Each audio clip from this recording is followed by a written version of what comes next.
So, as I understand these lives that we live here on this planet Earth, we're here for a reason, and we're here to play out polarity. And I'll explain what that means.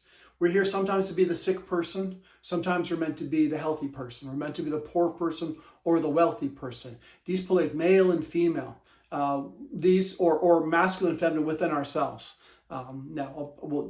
Within the gender neutral, that's another whole set circumstances of things. But understand we're here for playing out these polarities, these dualities. And as we understand these things, we become more powerful in our general understanding of what the human condition is about. One of the ways that I've understood the Asian philosophies is the idea of the yin and yang, the male and female, or the masculine and the feminine, or the heaven and the earth, these dualities. And it's a little different in the Eastern, the Shintos and the Buddhist traditions, is they understand of putting our dark and light together. Not just Western ideas are let's be the light and let's be light and this light energy. And I'm not putting that down, but the balance of ourselves, of us versus ourselves versus other people. That duality is putting our darkness and our light together. So if you want to imagine, walk the middle path between your dark and your light and put that into balance. And when you do, you will find that you end up in this high energy body.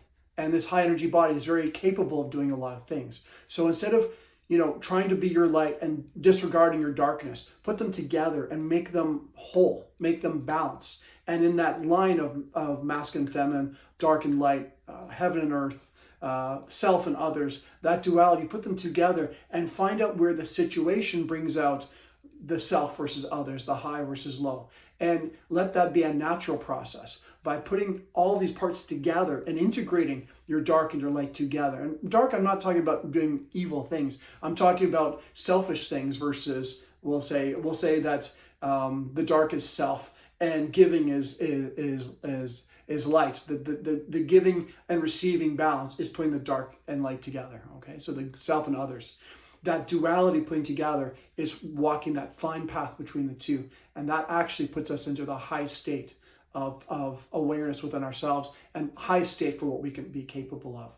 But let every situation bring out your balance. And in that balance, instead of having a knee-jerk reaction, a typical, something happens and I always say this person, when that person cuts me off, I will give them the finger. We do these things where it's a knee-jerk reaction.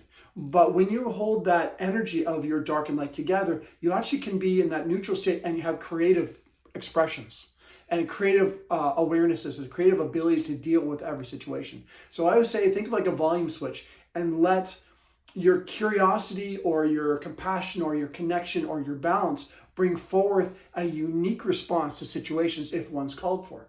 And that is about holding the balance between those parts of yourself and letting situations determine the outcome. I'll give you an example. If someone puts a newborn baby on my shoulder and I hold that baby, I will go into this incredible, strong softness about myself. If I'm in situations where I've got to physically, hold strength, someone's on the street yelling and my wife's next to me, and I got to hold strength, that's going to bring out a different side of me. But I let the situations bring out the balance within myself instead of trying to be just one thing and trying to get through life with all the denials of the other parts of myself that could come forward. So my invitation for you all is to bring your dark and light together and put yourself into balance.